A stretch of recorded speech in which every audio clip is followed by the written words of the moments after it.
In this lesson, we're going to be going over ProDiscover Basic. There are a lot of programs that actually will support your forensic analysis, and Technology Pathways has this program called ProDiscover. In addition to the commercial paid-for version, there is a basic version that gives you just basic functionality, and you can download this for free from their website.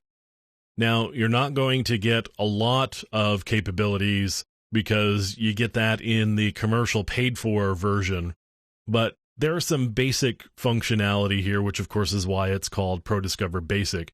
It does have some basic functionality which may help you along and give you some data that you may find difficult to get in other ways.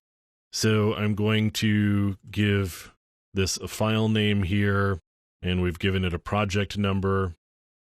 Now I can capture an image. So if I've got a hard drive attached to my machine that I want to capture an image for, I can use this capture and add image.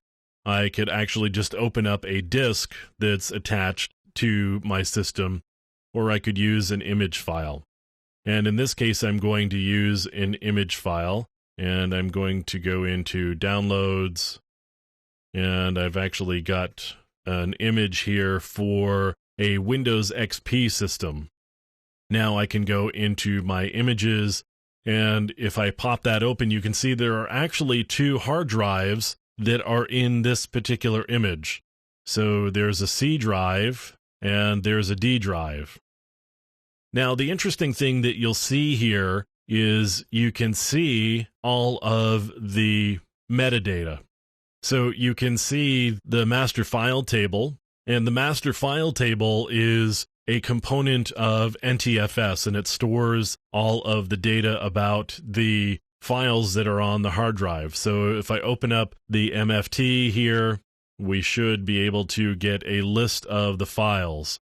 So you see right here, kind of on the right-hand side, $ATTRDEF, that's the file name for a file that's in the root of this hard drive. So if I were to just keep scrolling down, you'll see $boot and $badclus and $secure. So I've actually opened up the master file table, and the data about all of these files, of course, is stored in binary, so I'm not going to be able to read it. So what you get is really a bunch of gibberish, except for the file name that shows up pretty clearly in ASCII, because of course the file name would be in ASCII.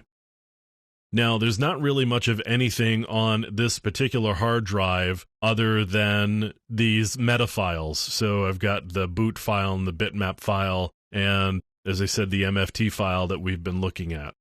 So I could open up deleted files. There's not actually anything there. So let's move on to the C drive.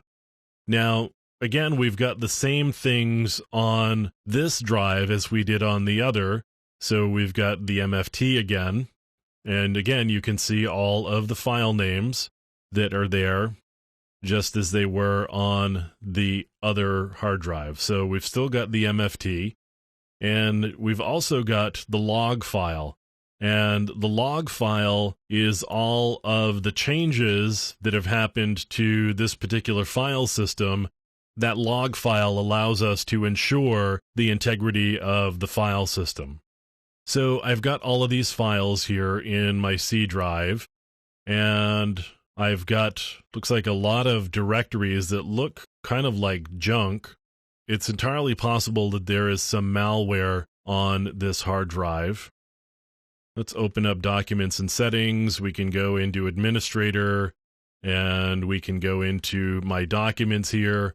You can see in red there are files that are alternate data stream files.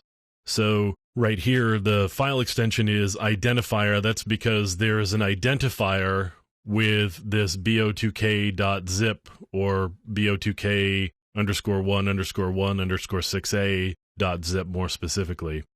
Now this identifier actually indicates to the operating system that this file was downloaded from the internet. Even though you can't tell that from the bottom, I know from both experience and where this particular file came from that that's actually what this alternate data stream is telling you. Now, we've got a couple of alternate data streams there. We've also got some alternate data streams down here. So we've got, looks like some pornography, although these are actually 0 bytes, so there's not really anything there. But there's some alternate data streams in this directory here that are attached to this file, notes.txt. So one thing that ProDiscover allows me to do, so I can search for files named porn01. And it doesn't actually say whether it's going to look for just this section. Now you'll see if under search for the patterns, I could do match whole word or not match whole word. But if I do files, it just says named porn01. Let me actually attach the file extension here. And I've got to select the C drive. And now we can go whizzing off to try to find those files. So you can see that you've got just some basic functionality here with ProDiscover. The commercial version or the full version would give you the ability to go into more detail in an automated way. And of course, when you're done, and I canceled it, but you can see that it did find some files that were actually named that. Now, when you're done, you can actually generate a report and it will give you some data that was found and put it in a useful, readable way. So you've got some reporting capabilities with this program as well. But what it does give you the ability to do is visually look at the hard drive and be able to search for data in particular ways. And of course, it will also just break out things like alternate data streams and show you hidden files, directories, and just give you the data in a very raw fashion. That's ProDiscover Basic.